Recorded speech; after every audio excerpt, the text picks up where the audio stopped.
Crime Over Wine is sponsored by BetterHelp. As someone who's used therapy for years, I know that finding a therapist can sometimes be a stress on its own, juggling your full-time job, your family, your friends, your podcast, and trying to find the right therapist on top of that can almost feel impossible. That's where BetterHelp comes in.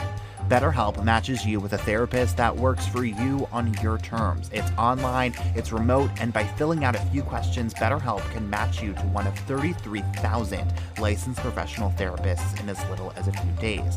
And because finding a new therapist is a lot like finding a new bottle of wine, if you don't jive with your therapist, you can easily switch to a new one at no additional cost. You can get 10% off your first month of BetterHelp by going to betterhelp.com/crimeoverwine. That's BetterHelp, HELP.com/crimeoverwine for 10% off your first month. Join over 4 million people who decided to get help and get happy with BetterHelp.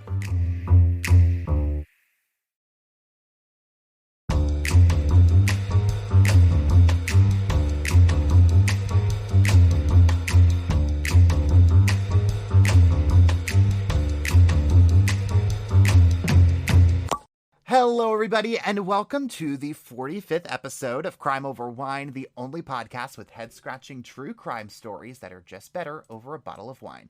I'm your host, Liam Collins, and my guest co-host this week is the boy from New Orleans. We first met as reporters here in Chattanooga, and now he is, like, freshly an Emmy Award-winning anchor and reporter, like, literally within the last 24 hours. Literally. Episode in St. Louis, Missouri. My guest co-host this week is Travis Cummings. Hello, Travis. How are you? Hello, my friend. It's so good to see you, and this is a reunion, if you ask me. It is. It sure is. It's been, what, like 2 years or so? No, it can have been 2 years. Has it been 2 years? It has, because my contract is wrapping. Well, my first contract is wrapping up here, the original before I re-signed this year. So crazy. Yes, Crazy. know. Well, you are just like rising to stardom, my friend, so I'm so proud of you. So Thank you. Let's celebrate your new win over a bottle of wine. This is the perfect way to celebrate. It sure is. You coming on Crime Over Wine, drinking a bottle of wine. Like, let's do it. So this week we are drinking Noble Vines Cabernet Sauvignon. It has rich notes of full-bodied cherry and blackberry and soft tannins that pairs well with ribeye steak, roasts, chops, or sliders. So lots of meats. I'm getting dark flavors in here. Yum, for yum, sure yum. On this Yes. in this bottle of wine. So let's pop it open. Let's do it. All right. Also, whenever like the wine describes it as like pairing well with like these meats, I just immediately start craving like a really nice steak dinner. Steak, yes. Yeah, right. Like that's like I am like drooling right now over this. Like I'm You and I ready both. for it. And you know what? I had Popeyes earlier, but that'll just have to do for today. So. Yes. Right. Oh. Well, this pours nicely. Oh, it smells really lovely. Yes. Oh, it's like dark too. There you go. Are you a red drinker naturally? Oh, yes. Listen, Travis, like Cabernet is everything for me. I will drink that like in any day of the week, like any situation, like that's my thing. So Got you. I'm a sweet red all the time. Yeah. I feel that for you. I live for blackberry and cherry hints, actually. Yeah. Oh, I think you're gonna like this one for sure. The rich fruit flavor. So cheers to you, Travis. Thank you so much for coming on. Cheers. Thanks for having me. Oh, so much flavor in this glass. Oh yeah. Yeah. Okay, blackberry, cherry, lots of tannins for sure. Yes. And I could totally see this with a steak roast. Some good red pork meat. chop. Yeah. Some good red meat. Some Sunday dinner. I am all about. Like, listen, There you go. I love like a good, rich, like bold red. Like this is that for sure. So Yes. It's very smooth. It's not, too. it is very smooth. Yeah, and you get it. So I always because somebody told me one time they were like, pay attention to how what order you get it, like where you're like picking up the flavors. Right. I'm getting a lot of this in the front of the mouth, but like a good amount in the back of the mouth too. Yeah, it definitely has a kick. It has a kick after it settles in, but from the lip, it's very smooth. Yeah, very smooth right. on the lip. Yeah, I'm into this one a lot. I'm really kind of surprised I haven't had this before. And so it's Lodi, California. It's I have a 2020 version, which I usually Yeah. Yeah. And so mine is a 19 version. Oh, interesting. Okay. Look, mine is just a little older. We're settled. We're a little bit more settled in. A little more aged. Right. A little more aged. Aged like fine wine. There you go. Nothing wrong with that. Well, Travis, let's get right into our case for this week because it is bonkers. I have a feeling you probably know this one, but I'm hoping you don't know every single detail of this case. So what do we say get there? Let's do it. All right. Well, Travis, this week I want to tell you a heartbreaking case that took place in the upstate of South Carolina. A young woman with the world ahead of her is living her life, not doing anything any of us wouldn't have done at her age, and suddenly had all of those hopes and dreams taken away at the blink of an eye.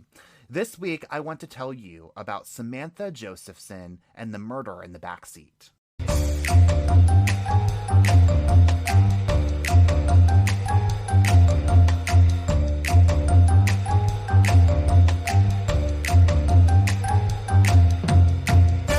21-year-old Samantha Josephson was this really large presence that was growing by the day. She was from Robbinsville, New Jersey, right outside of Trenton, but in March of 2019, she was a senior at the University of South Carolina in Columbia, where she was majoring in political science. On the early morning of March 29th, she and her friends had decided to have a big hurrah. They had just finished all of their exams and were really excited about that. Samantha, in particular, was really excited about it because she had a lot to celebrate. You see, she was motivated and smart, so she had spent pretty much all of her spring semester of her senior year studying really hard and applying for law school. And she had just found out that all of that hard work had paid off. She was admitted to Drexel University Law School on a full scholarship. So she's like a big brainiac. So 21 years old, got a great head on her shoulder. Right. And she's just ready to live it up and, you know, enjoy the fruits of this labor that she's had in college here. Cool. Way smarter than I was at 21 years old. I was going into local news. And you hit it on the nail. You know, it's something that we all do. We all have a good time. Right. And, nothing wrong with what she's doing, right? At all. Like 0%. So needless to say, though, Samantha had every right to be celebrating that night. She and her friends decided to go out to the Five Points Entertainment District right in the heart of downtown Columbia and on the outskirts of USC's campus. They got to the Bird Dog Bar at around 12:40 in the morning. They spent the next hour or so laughing, drinking, catching up, and just absolutely letting loose. By 2 in the morning, though, Samantha decides that she needs to go home for the night since she had to work the next day. So she decides to call an Uber and call it a night. Okay. Her friends stayed out at the bar, though. Samantha was way too smart, though, to be traveling home without anyone knowing where she was at every single moment. So she had been texting her boyfriend of 2 years all night long, and she tells him that she was about to leave to go home. He seems like the perfect, responsible boyfriend, too, because he tracks her location via her phone from Charleston, which is where he moved after he graduated. But right away, though, something feels weird. He notices that Samantha is traveling in the opposite direction as her apartment. Strange, right? Right. So Greg, Samantha's boyfriend, starts to call her to check on her, but she doesn't answer. He calls again, no answer. At this point, he's a little worried, but again, he knows Samantha, she's independent, smart, she can take care of herself. So he goes to sleep that night, thinking that he's probably just overreacting. She's fine. She probably just left her phone in the Uber by accident. Everything is A-okay. But the next morning, he wakes up to the texts and calls from Samantha's friends and roommates who have realized that Samantha never came home the night before. Woo! Okay, I gotta tell you, see this ride-sharing culture that we're in right now? You don't know. You know, like I had a friend, you know, who was like, oh my God, there's cameras in the car. Yes, that's how bad it's gotten. Yeah, right. So, you know, I don't know if that would make me feel safer, like cameras in the car, like safer. Or well, for that friend in particular, she felt weirded out by it because she's like, are they looking at me? I'm like, well, this could also be for the driver's sake, you know, because people are crazy. Yeah, so, and I myself have participated in ride sharing, both on the driver end and the passenger end. So I know a thing or two about this safety thing. So yeah, no, but like while I was doing like research for this case, right, like I saw all these comments and all these stories, right, about like you know, we're grown up, you know, like with our parents telling us like don't get into the car with strangers, and like now here we are as like full grown adults. Oh no, or, like barely even full grown adults, like getting into cars with strangers, right? And like two, like typically after like when you like are not in like the state of mind when you're drinking to like to be drive yourself home, right? You think that that's like the responsible way to go about it, which it is, which it totally is. But like you're still like in this like inebriated state where like your judgment is not good, right? A little swayed, yeah, right. And so this is where it's going. Like it's just crazy. So it is kind of like wild, like thinking like 10 years ago, like this wasn't a normal thing, and like no, it wasn't like, at all. Does it. Yeah, it's like expected. But now you can share your location with folks, right. You know, mom, dad, a friend, boyfriend, girlfriend, and you know, sort of have them track the ride the whole way through. Right. So I mean, that's as responsible as you can get. You know, if you're not on the phone talking to the person. Right. Yeah, we'll hold that thought, Travis, because we are going to come back to what you just said. So definitely hold that for a lot later on in the episode. Gotcha. But back in Colombia, Samantha's friends and roommates had gotten home after their night out and realized that Samantha wasn't there. So they start tracking her location too. And they realized that Samantha's phone had stopped being tracked in Rosewood, which is this neighborhood in Colombia just a few blocks southeast of 5 Points. But just like Greg, they all went to sleep thinking that Samantha was probably fine. Again, they were, probably just overreacting. She can take care of herself. She probably just lost her phone, right? But the next morning, when Samantha still hasn't returned home, they are absolutely freaking out. They start searching everywhere for any sign of Samantha at all, and they find absolutely nothing. So they look on Samantha's computer to see if they could find any clues in her text messages or her phone history, and they do. They find something that makes all of their hearts stop.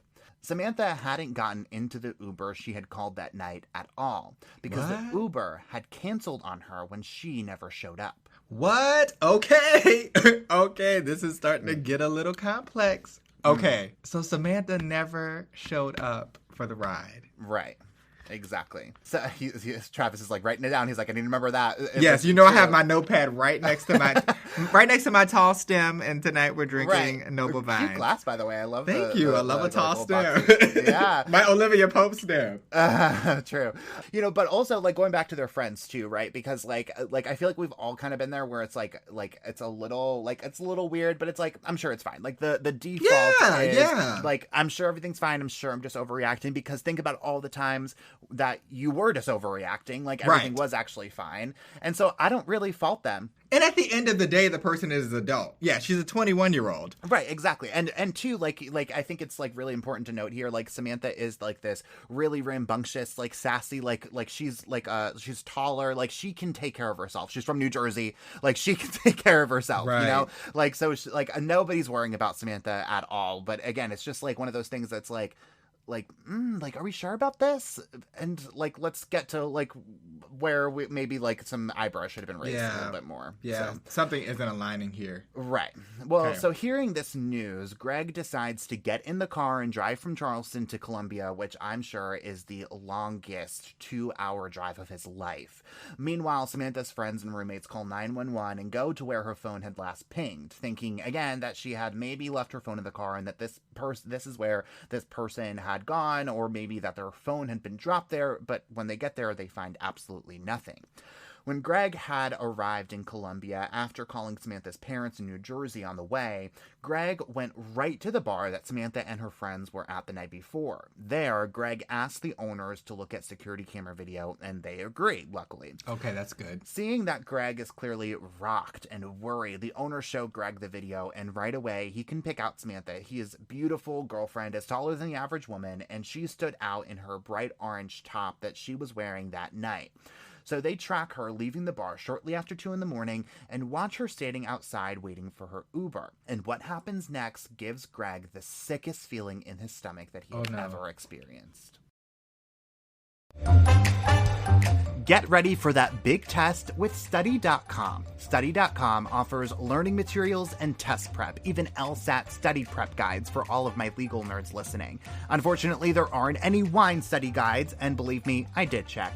Listeners can get 30% off their first 3 months of any subscription level using the promo code CrimeOverWine. Again, that's promo code CrimeOverWine, no spaces, for 30% off your first 3 months at Study.com. Learn faster, stay motivated, study smarter with our sponsor, Study.com.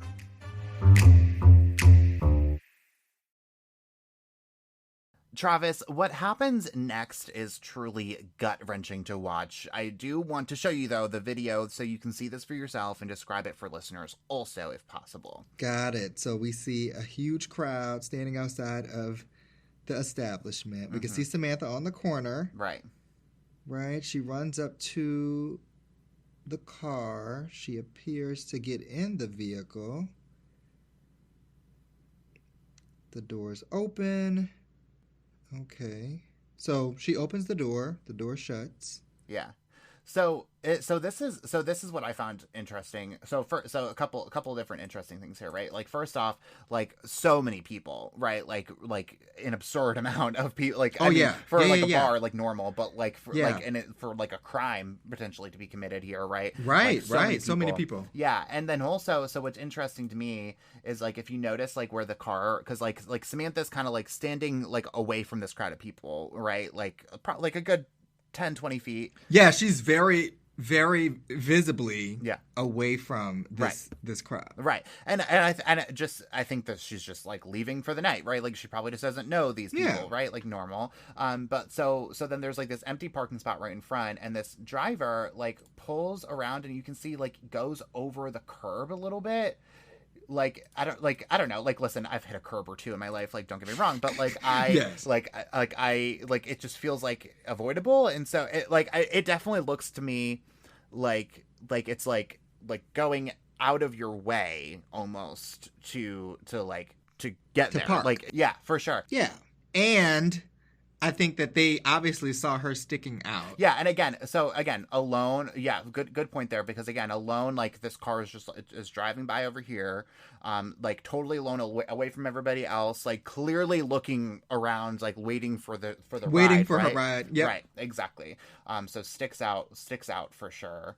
But man, I mean, and she looks, I don't know, like I mean, it's March, so maybe she's like cold, but she looks kind of like, yeah, I see her. Yeah, you know what I mean? Like, she's like, her arms folded. Yeah, her arms are folded. Her head's kind of down, right? Like, she looks kind of demurred, like kind of like away from people, in my opinion. Well, yeah, and obviously she's probably inebriated, so she's had a few.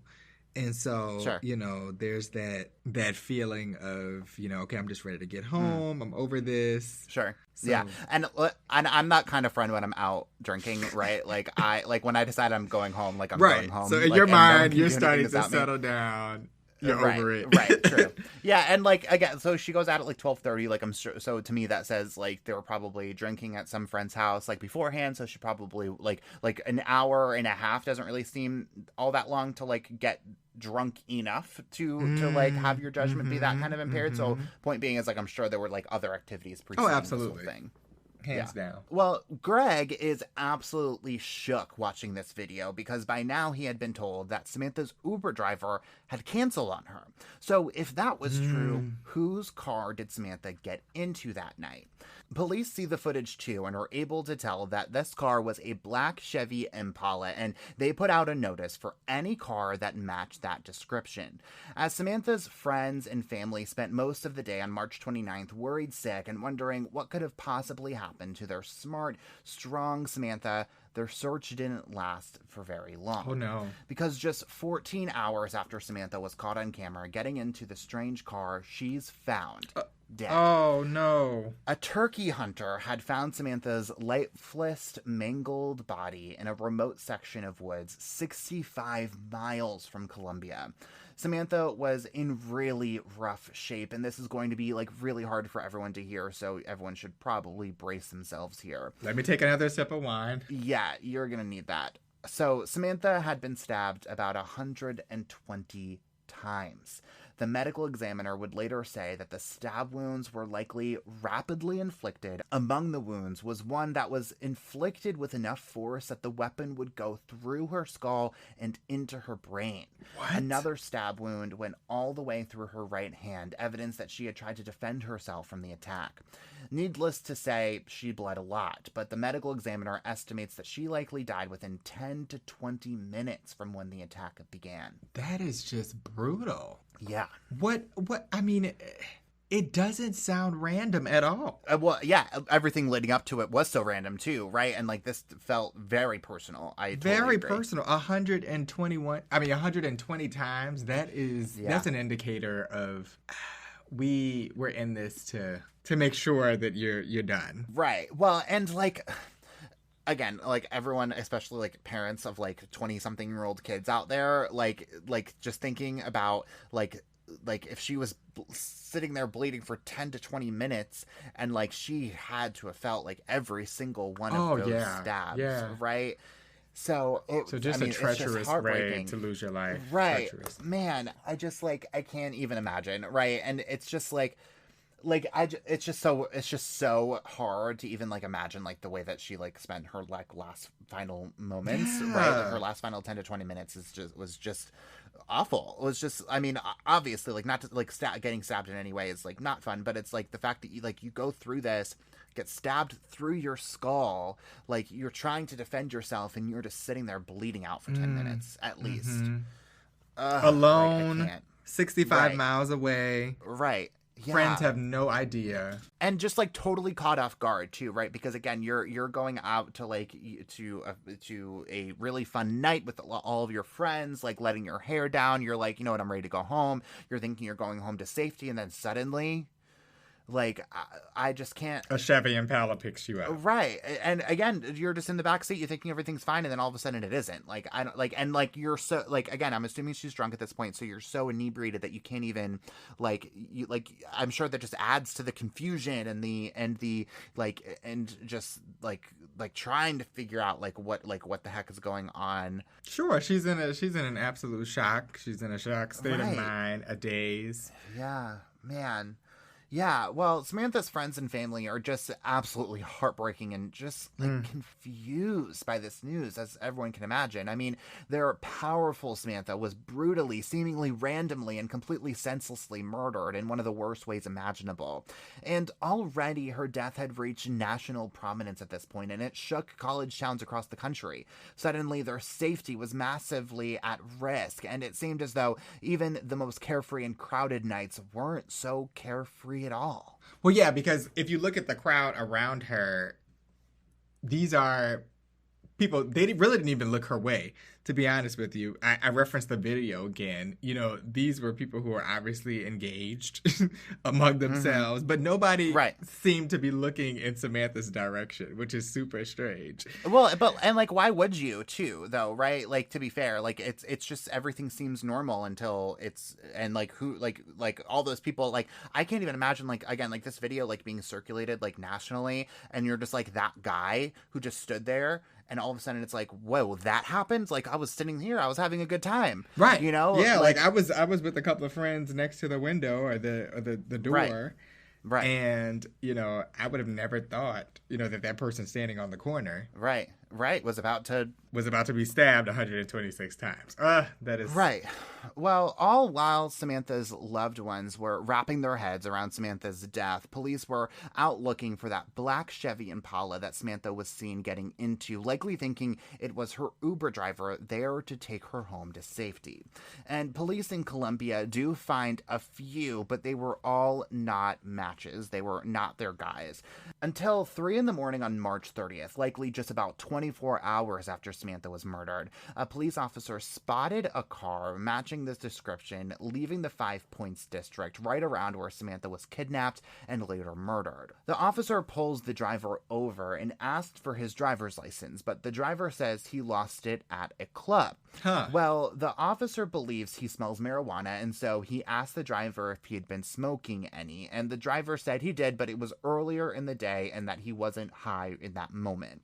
But that was enough probable cause in and of itself for the officer to try and search the car and question the driver. So he asks the driver to step out of the car, and he does, but he immediately takes off running, but is later captured by the officer after just a short chase. pretty sure that they likely just caught their killer. They return to the black Chevy Impala and find all the evidence they need to prove that to be true. There is blood all over his car. It looked like a massacre had taken place in his back seat. In the trunk was some bloody clothes and some cleaning supplies, also with blood on it. And also in the car was a pink keychain and a rose gold iPhone, just like the one Samantha had. So, okay.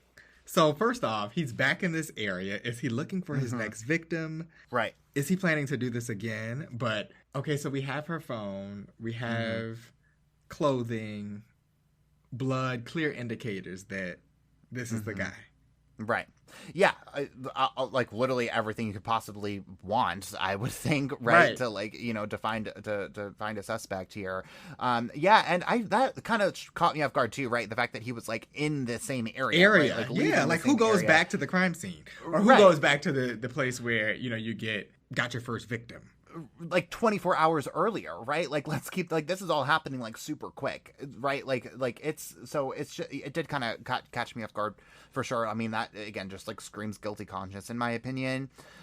But police are able to confirm that the blood did indeed belong to Samantha, and they also find some more items that had Samantha's fingerprints on them inside the car, and they also find even more evidence of, I mean, just like a brutal murder that took place inside of this dude's car. They find a bare footprint on his back windshield, and the footprint was smudged, but they were able to determine that the footprint also did belong to Samantha. Wait, a bare footprint? Yeah. Right. And so like again, like I'm trying not to like picture this too much because it's so her shoes were taken off. I am assuming, so here's what I'm assuming happened, right? Like I'm assuming like in this craziness, like her shoes fell off somehow, like came off in some way, shape or form. And I just like picture her like just in an act of desperation, right? Like flipping around on the backseat of the car and just trying to kick. Well, yeah, fighting for her life. Absolutely.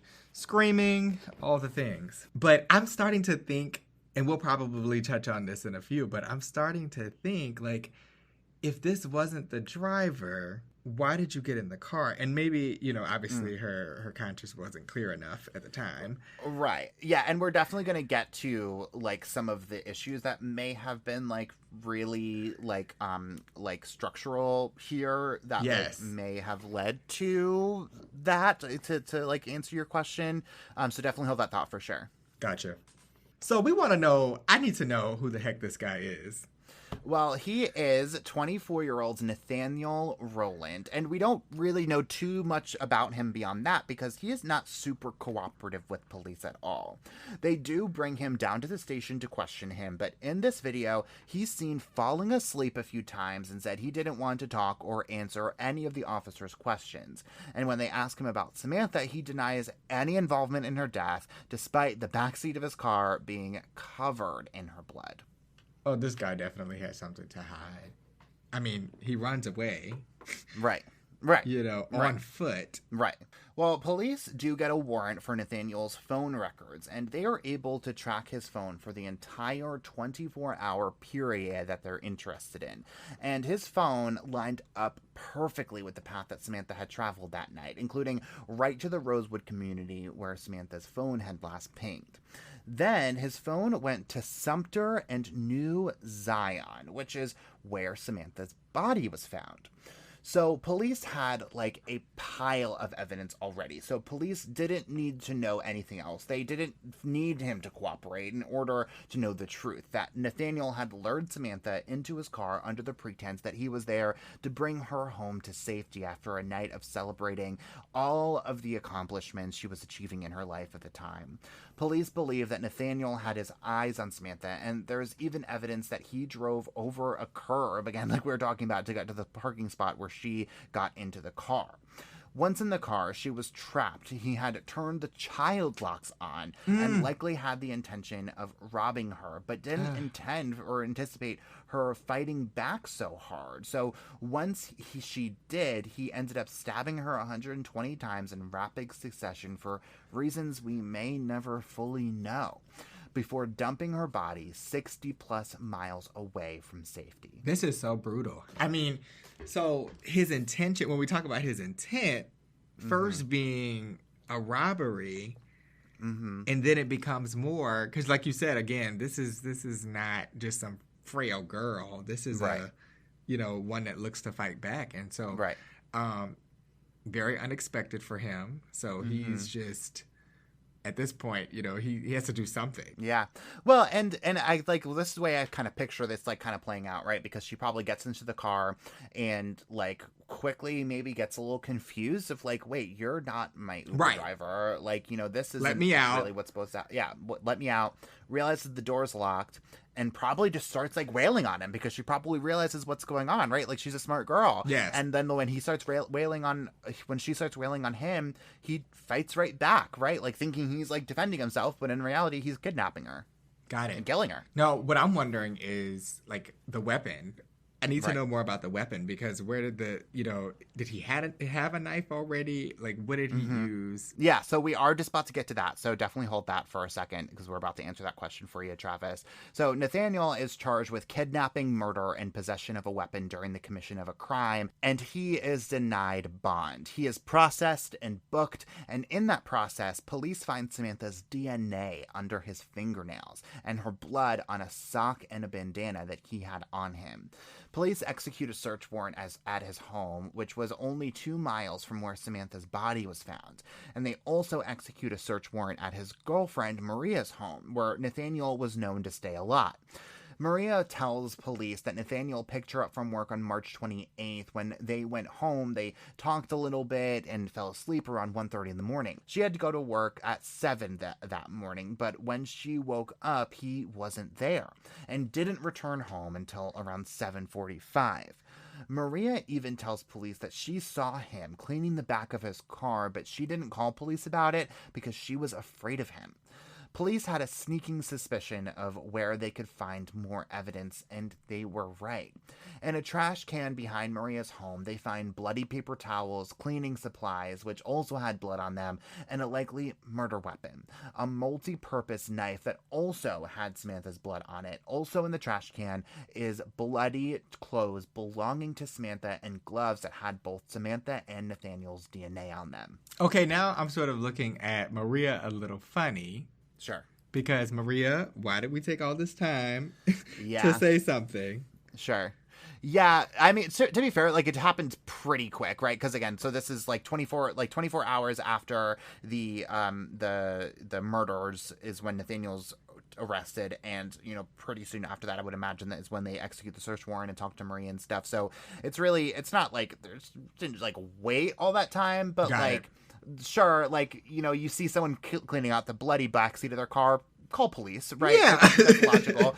But I also, like, do wonder, because if somebody is capable of this, right, like, I wonder if he had, like, other, like, if he had tendencies to, like, be violent or intimidating or threatening toward her. Right. Was there a domestic violence situation happening at the home? Right. Was she fearful of him, like you said, likely?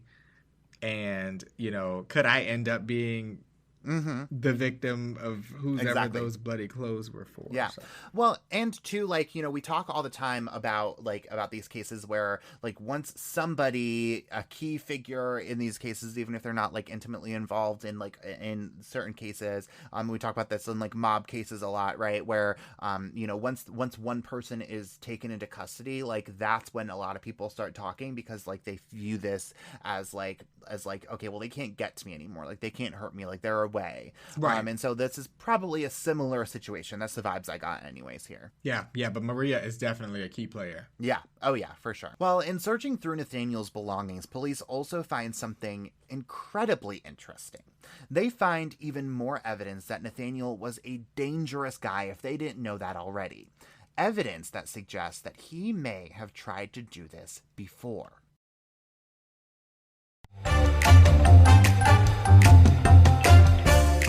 Crime Over Wine is proud to support Emancipet. Veterinary care shouldn't be a mystery, and neither should your pet's health. Emancipet's licensed veterinarians have answers to all of your pet questions. In the Vet Ed video series, veterinarians break down topics from spaying and neutering to protecting your pet in cold weather. Learn more at emancipet.org and watch Vet Ed on the Emancipet YouTube channel.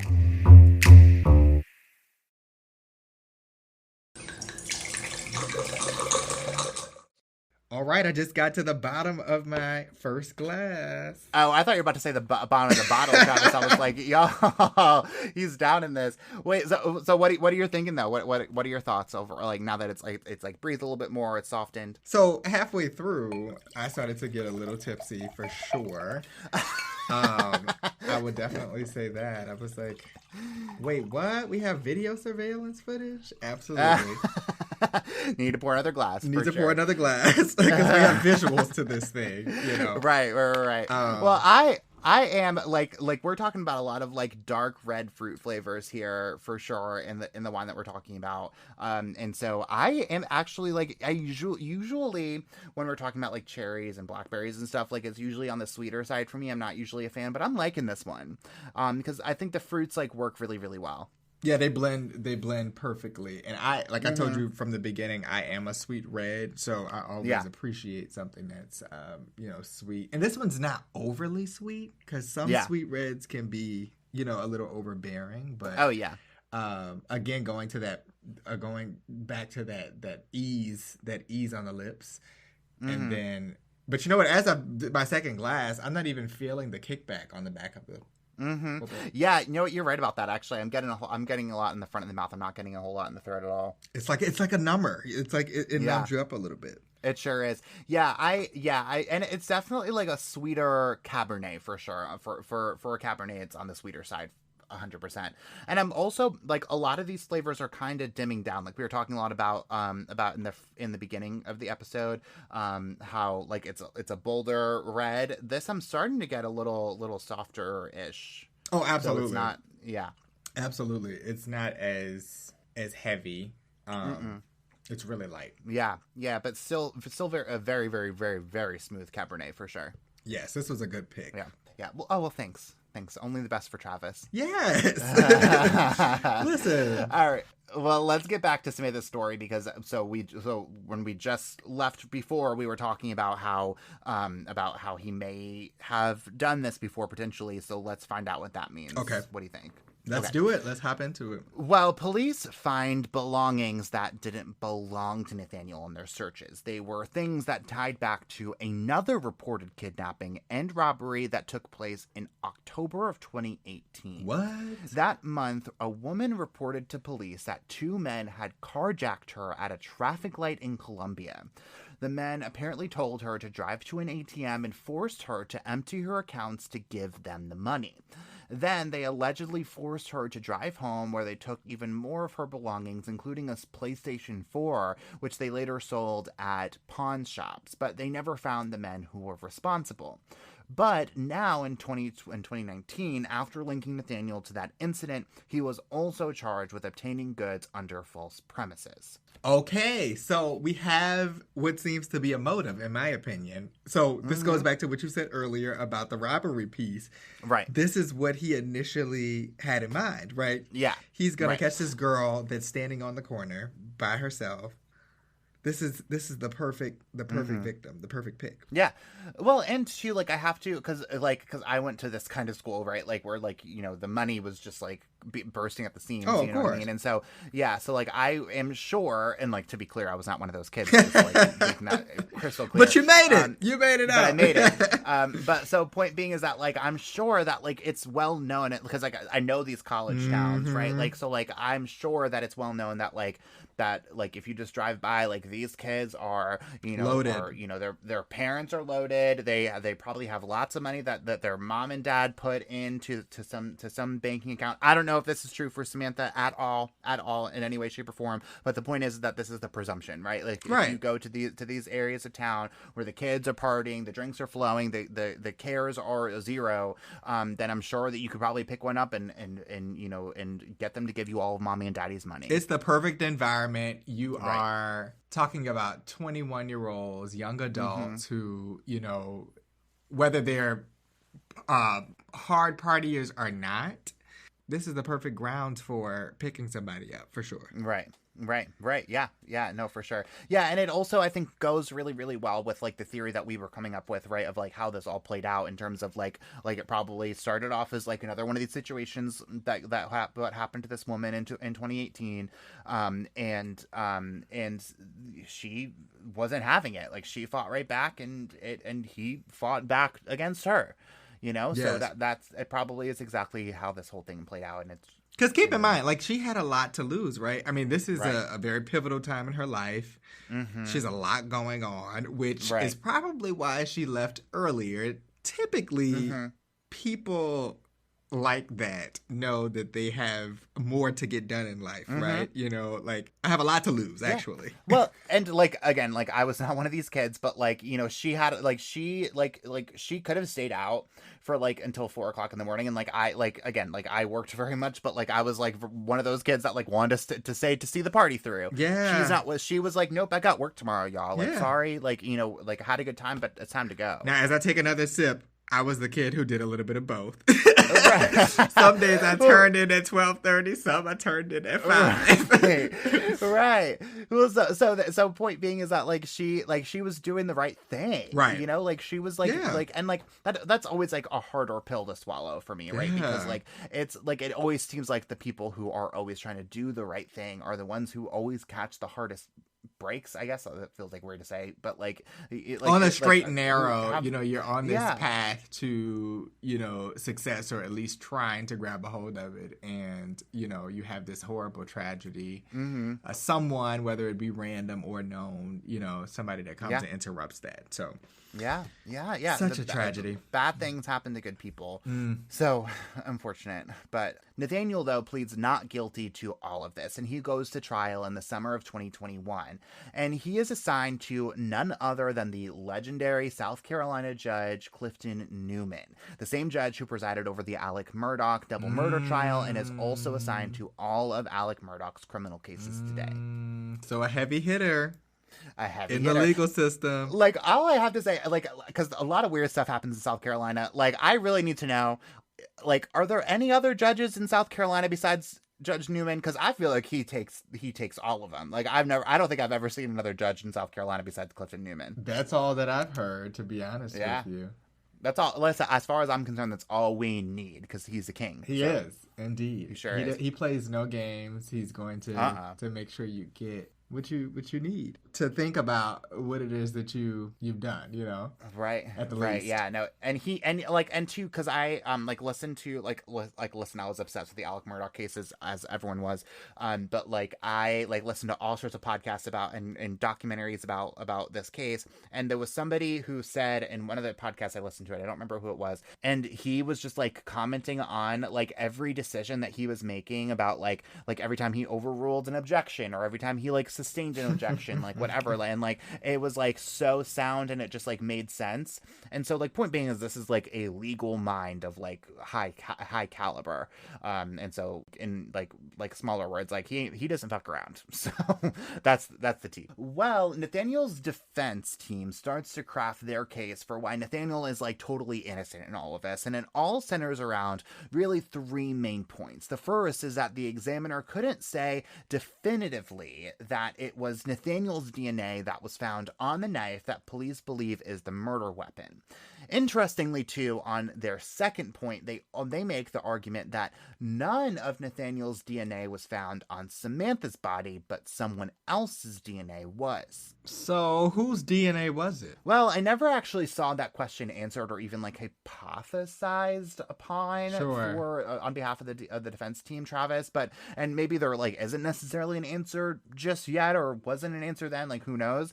But both of those points lead to their third and overarching point, that prosecutors could not prove beyond a reasonable doubt, based on the evidence they have, that Nathaniel was for sure the person who killed Samantha, or if he was just the person who was driving the car the night that she was murdered. And now we have another piece of the puzzle. Mm-hmm. So now we have another key player in this board game. Right. Oh my goodness. Well, and let's keep in mind too, I think like the pretty obvious implication here is that like they're pointing at the other person who was involved in the October 2018 right, yeah, kidnapping, because he didn't do this alone. Yeah, Right. And like which would make sense to me, right? Like it's obvious that these are like Bonnie and Clyde like running around like doing this stuff. Like that makes a good amount of sense to me if that is like the final answer. But then to that point though, like why wouldn't Nathaniel like to avoid a murder charge, like if he knows he truly didn't do it, right? Like why wouldn't he say, well, this is the person who did it, or at the very least this is the person who was also there. Is he trying to protect someone? I mean, listen, like in these like southern states, y'all, like the southeastern states, like you think about like mob activity like in like Chicago and New York, like in those kinds of cities, like the connections run deep in very states deep, like South Carolina, Georgia, Florida, Tennessee, even Louisiana. Like, people are right. very, For sure. I think about New Orleans, where I'm from. People are very, when it comes to their, I would just keep it real with you. They'll say hood. When it comes to their hood, or their ward, they're very protective over their territory, and they'll do anything to keep that steady. And so this could be one of those cases for sure. It seems like it to me, in my opinion, it seems like that it's one of those situations, probably, right? Because otherwise, why wouldn't you just throw your boy under the bus? Right. I mean, and there's so much at stake, right? Retaliation. Right. There could be, money involved. Yeah. All sorts of things. Assuming that the implication here is that there was somebody else in the car, at least, right? It wasn't just Nathaniel. Right. Which, again, makes a good amount of sense to me, but it also makes a good amount of sense that he was the only person in the car. Right.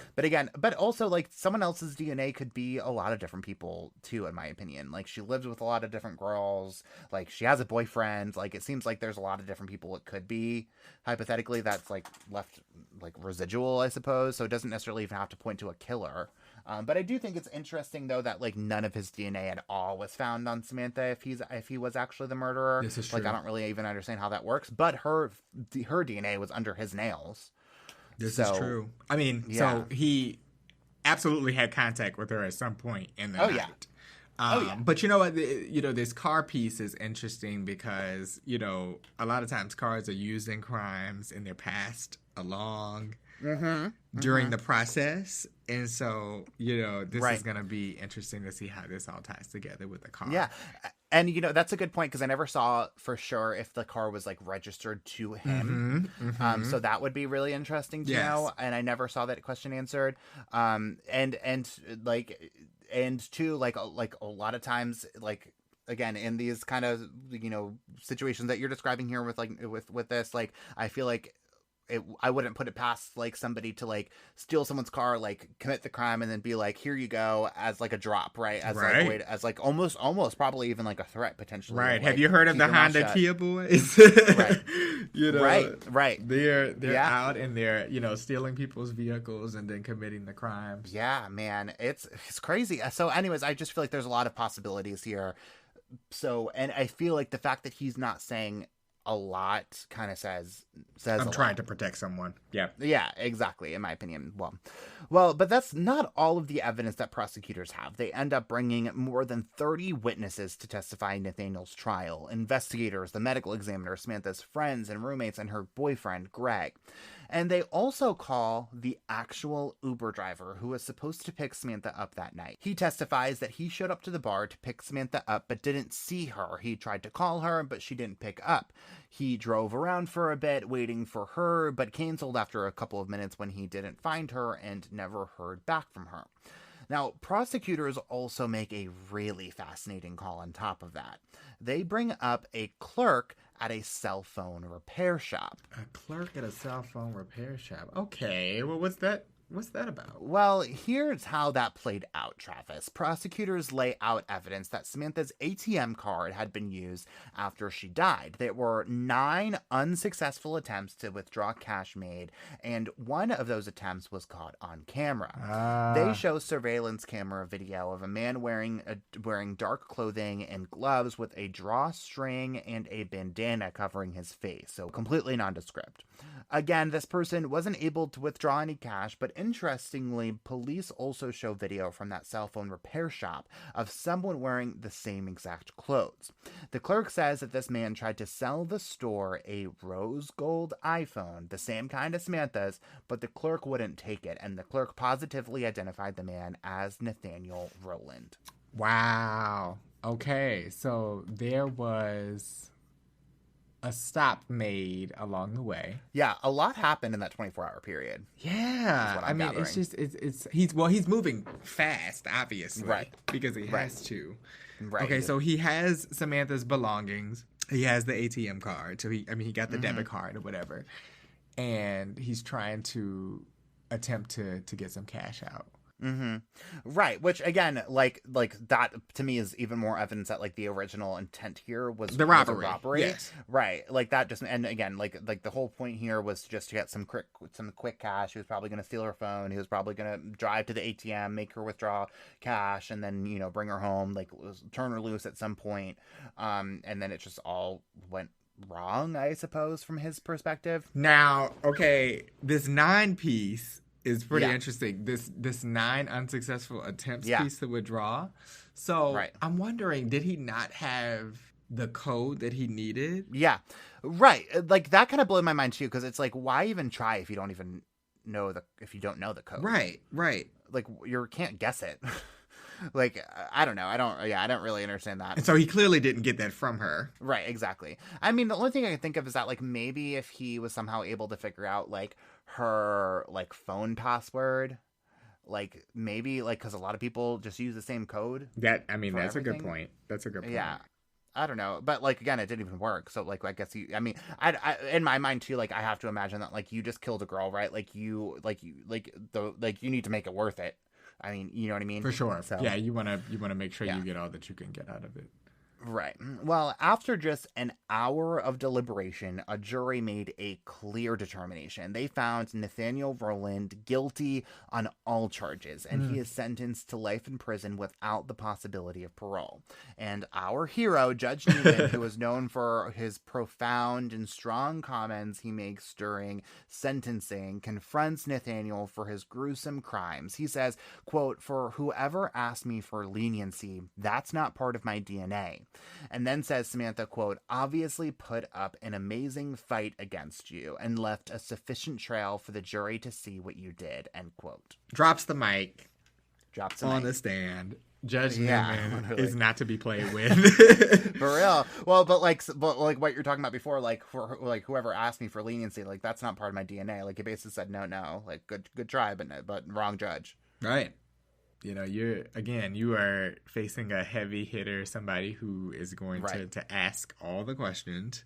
Right. Is not going to let the BS pass. Right. Mm-hmm. And then, but I also have to say too here, like, so the, so what he says at the end about like, left a sufficient trail for the jury to see what you did is kind of fascinating to me because like we talk a lot about like victims testifying from the grave, right? About like things that they did, or that, they left behind or like however, like all this happened that like gave them clues to point them in the right direction. Sure, and Samantha definitely did that. And that's a part of the fight too, right? Is like, right.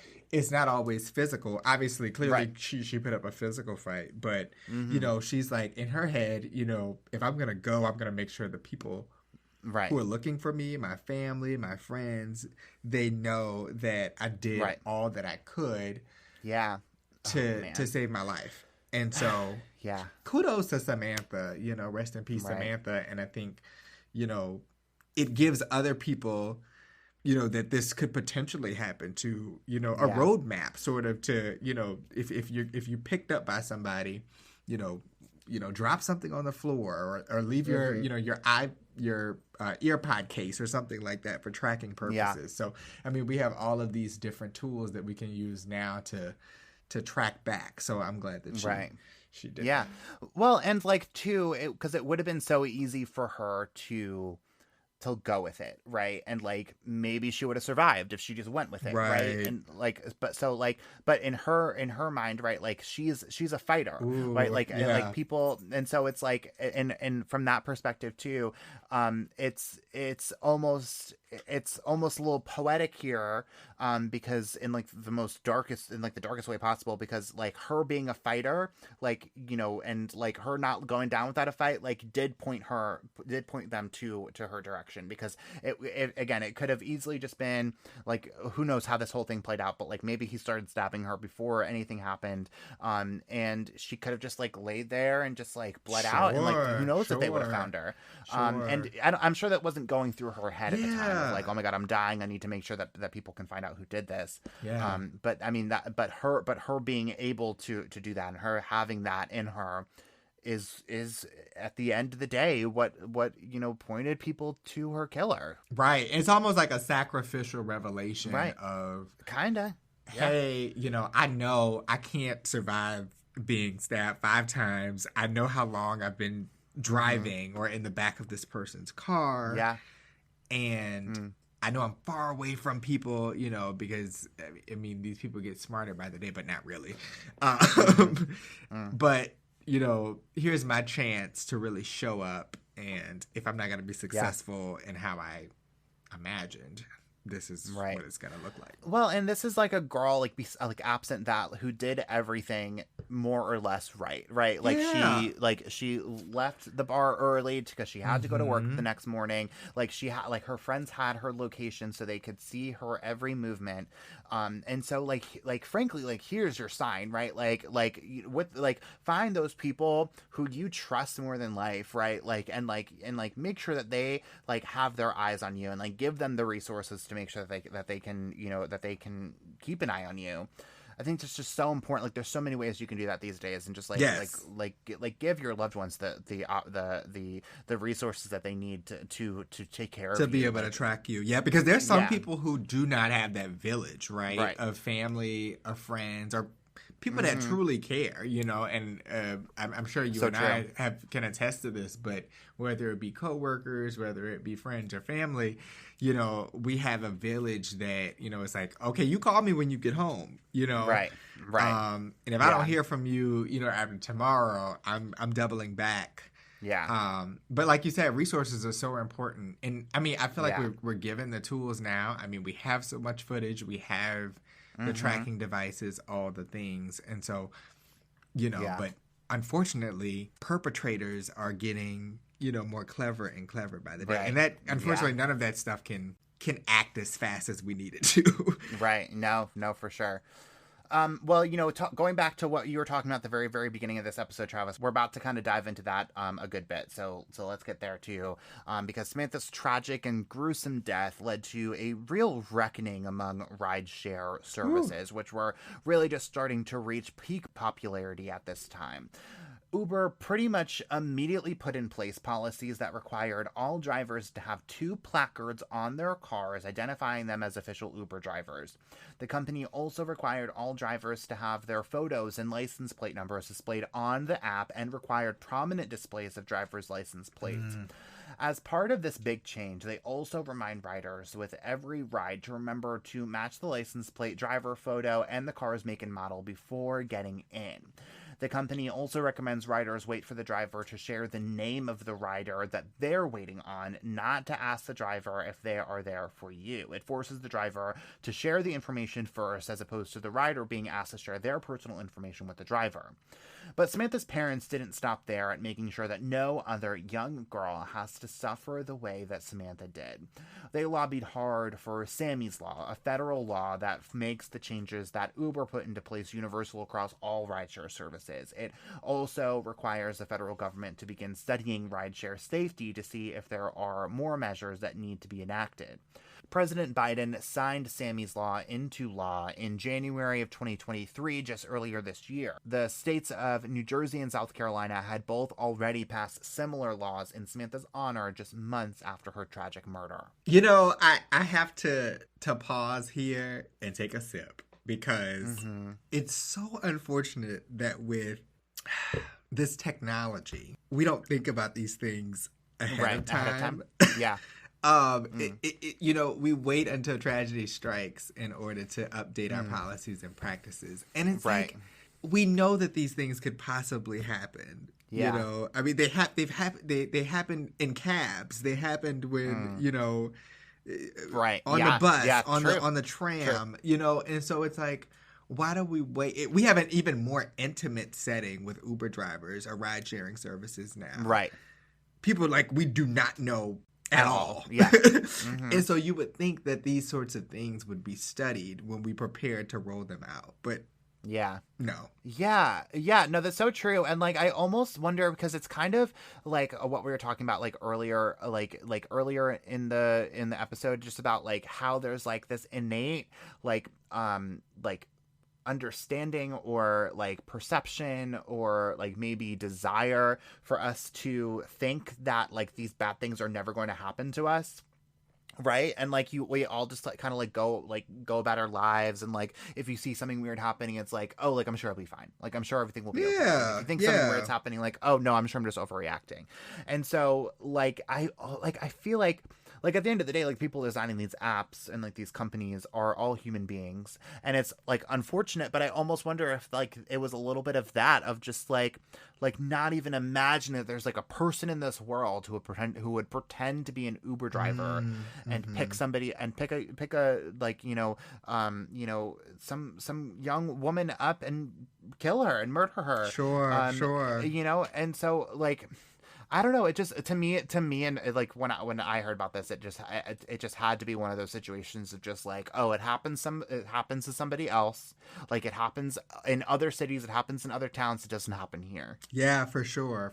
And I definitely think developers, they are trying to appeal to what's going to make our users' lives easier, right? And not thinking about, there's going to be somebody that's going to try to beat the system here. And so shout out to Sammy's parents for being vocal about this and making sure that there's real change, as we develop all these things, because hey, artificial intelligence, things are creeping up on us here in 2023 as we near 2024. So it's going to be really important to make sure that safety is paramount with all of these things. So Sammy Law, I'm here for it. Right. And I see all these these new features on smartphones and on apps and stuff where it's where safety is top priority there, right? Because I see I noticed maybe about a year ago with the maybe it was the update before the update just happened on iPhone, where it was where even if your phone's off, your phone's still trackable, which I think is really or damage whatever, you can still do the Find My iPhone, right? Which I think is important, right? Because obviously, the if you're gonna kidnap someone, you would get rid of the phone, you would break the phone, you would turn it off, you would do whatever on that front. And so I think that's really important. And also, it always amazes me because I think back to the Suzanne Lyle case that we did earlier in this podcast, where the parents, or the Ellen Greenberg case, where the parents so easily could have just been so consumed with their grief, but instead tried to really actively and persistently push for change and push for things to happen, and so I think this is such a good example of it, because it could have just been so easy for you to just never leave your house again, for you to just never leave your bed, for you to just be permanently upset. But instead they were no, I'm if I have to deal with this, I'm gonna make sure nobody else has to deal with this ever again. Sure. I think every moment that we experience tragedy, there's also this opportunity to be advocates. Right. And I think, we see that with most cases. Some are a little bit more complacent than others, but there's always that family, that one family that will go the extra mile and make sure that, we're holding these, developers accountable, because it's inevitable, right? Technology is going to evolve. It's going to appeal to the generations that come after us here, and it's just gonna get better and better. But at the same time, this is just more that more generations have to also adapt to. So also another note, again, shout out to Sammy's parents. It's also, I think this is another example of making sure your parents are definitely up to speed, and they know they know technology as well, right? And teaching them as much as they can so that they can also advocate for you. Right. Yeah. Right. And it always like amazes me like seeing like the younger and younger kids who are getting access to technology, and like you really need to like make sure that like you know, because for every like website that's banned, like there are 10 that like you don't even know about, you know what I mean? And so like you like it's just really important for you to know like what's going on in your child's world, whether they're 21 or whether they're 5 years old. Yes. And you know what's unique about this particular crime, and I was just thinking about this earlier too, is that like how close in age they were. And, you know, so he probably had an inkling like, oh, she could very much so either attack me back, be able to get out of this, wiggle her way out of this, and or, she's gonna tell someone. Well, and like probably knew that the phone could be tracked, right? Yes. And like that's why he tried to get rid of it, and like and like he knew what kind of technology was out there. Whereas like I do feel like a lot of times it is a significant age difference. Sure. Like, usually these people are like twice their age and like that kind of thing, and like that it's like you don't really hear about like a whole lot of 20-year-old murderers all that much. But yeah, I do just have to say too, just one final thought here, because I think like a lot of times and this is one of the reasons why I started this podcast, right? Of using like true crime and using using tragedy, using true crime to make a difference and like to affect people's lives, as opposed to just using it for entertainment. Because I've said this before on this podcast, but I can never say it enough, so I will say it again. Of yes, these like stories that we've talked about all the time are entertaining, and like I hope that you all find it entertaining to a certain extent, but like I also hope that you find it a little inspiring too. Absolutely.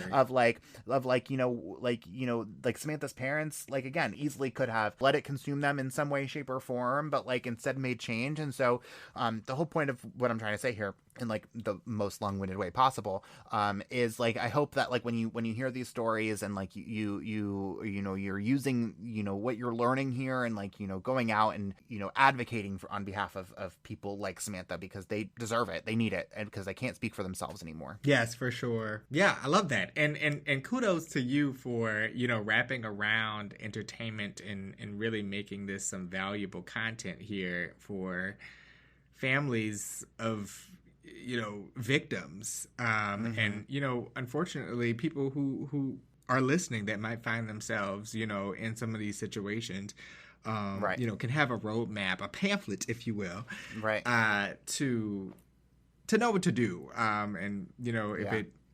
And my hope is that that it can save someone's life, of course.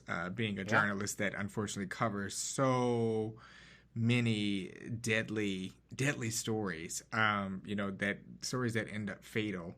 And you think about like, well, what could have been done differently? What could have been done differently? But in this case, you have this young woman who did all that she could to protect her life, and she again gave us a little roadmap to use to trace back. So thank you, Sammy, and again, rest in peace. Yeah, true. This episode, I feel like we should dedicate this episode and drink to Sammy. True. Cheers to Sammy and her family. Parents. Yes, and her family. Yeah. Well, on that note, Travis, that is all that we have for you this week. So thank you so much for coming on. It's been a pleasure to have to chat with you, get this back, and like to advocate for victims' rights here. It has, and it's been such a thrilling experience for me in more ways than one.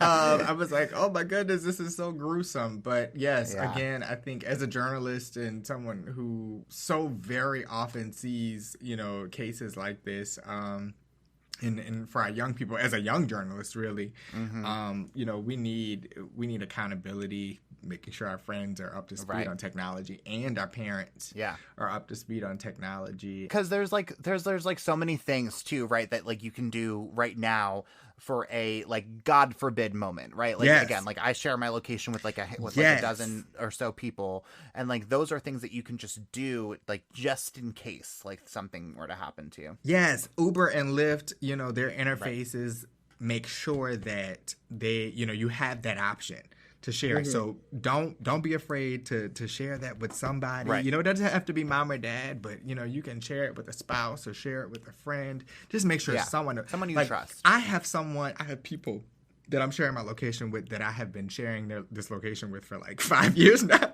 Yeah. And I'm probably sure, that they never, but I have a friend of mine who actually I talk to every now and then in Dallas, and she says, I've been tracking you, She's a little bit older, but those are good friends, though. But yeah, but just to know that someone is out there looking out for you and your best interests at heart. And so, again, I appreciate you for having me on, Liam. It has been an absolute pleasure, my friend. Well, I've been so happy to have you on. And so tell everyone where they can find you and your Emmy Award-winning content online. Absolutely. You can follow me on all the platforms, Facebook, Twitter, and Instagram. Travis Cummings News or Travis C News.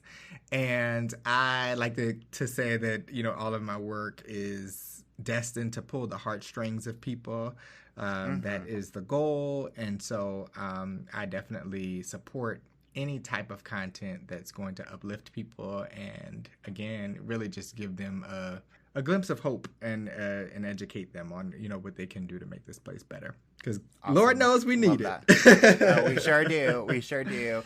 Well, thank you again so much for coming on, Travis. And thank you all so much for listening. We are going to put all of our sources on our website so you can read everything for yourself and probably come up with a few theories too. And if you were just loving this podcast and you're just looking for a way to tell everyone and anyone about it, the best way to help people discover this podcast is by leaving us a 5-star rating and a review wherever you are listening right now. So make sure you follow us on Facebook, Twitter, and Instagram. And if you're wondering what we have in store for you next week, here's a quick sneak peek. Hello, everybody. It's Liam. And I'm Justine Hernandez. Next week, I'm joining the Crime Vineyard to tell you about an urgent missing person case that is playing out as we speak. What really happened to Gretchen Fleming. It's a complicated case that needs your attention like right now, guys. We'll tell you all about it next Wine Wednesday on another episode of Crime Over Wine.